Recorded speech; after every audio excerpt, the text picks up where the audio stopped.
Hello and welcome to the Dacia2 Explorers YouTube channel. My name's Adam and I'm one of the Dacia2 Explorers. In these videos you'll see myself and other explorers driving green lanes, commonly known as the hobby of green laning. Some of these lanes can be easy, some can be incredibly difficult if not dangerous, but all offer a beautiful feeling of escapism. If you have any doubt about the green lane you're driving, get out and walk the lane first, making a mental note of places to turn around a period and thinking about strategies to overcome difficult sections, because reversing after a failed attempt to get along the lane can be incredibly difficult and very risky.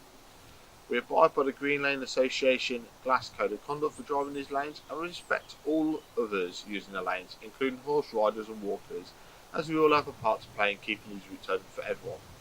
If you're thinking of green laning yourself, please consider joining the Green Lane Association to help fight to keep these lanes open and to help you understand more about this hobby. They also have a Trailwise 2 website which will significantly aid in your planning.